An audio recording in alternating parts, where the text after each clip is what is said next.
we had no, even though in a previous life, both of us were in food and beverage a long time ago, before kids. So I went out and sought the advice that I knew I didn't know. So I got a SCORE mentor, which is a free service, and a guy who had run a restaurant, and said, how do you do this? What do my numbers need to look like? Before we open, what should we do? Always be asking questions. Always find somebody that knows something you don't, and just always sit at their feet and say, what mistake did you make? What would have saved you a lot of time in your first year? And then just listen and try to do that. Yeah, fantastic. Yeah. And of course, I always ask this question. Yes. Final question I ask all guests. All right. What's one life hack you have for us to help us keep our life more free from dysfunction? It could be personal, professional. For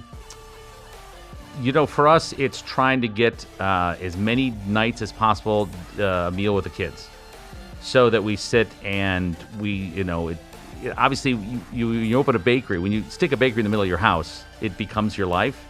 And now we're out, and it's still a big part of our life. So try to make sure that that's not always the story, even though there's lots to talk about.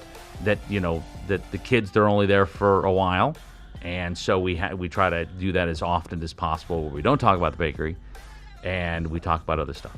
Yeah, super cool. Okay. So if people want to learn more about I Can Eat a Cake or Ghost Partners, where would you like them to go? So icaneatacake.com. So that's the other thing, and I'm extending probably beyond our time here, but the name is, we get a lot of hassle with the name because we have to explain it. And I think if you took this from Branding 101, people would say, oh yeah, don't do a name nobody understands.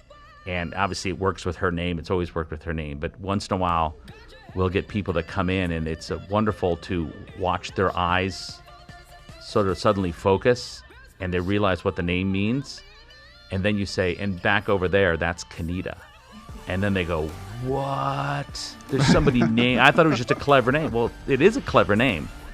And we were working with somebody the other day, a banker, and she had that focused eye. She came from the middle distance back, and she's like, oh, I get the name. And then she started explaining that to us. Oh, fantastic. You're educated. Yeah, educated. So she's like, did you know and then the name Kanita, and then that means cake? Yeah. See? We make people happy wherever we go.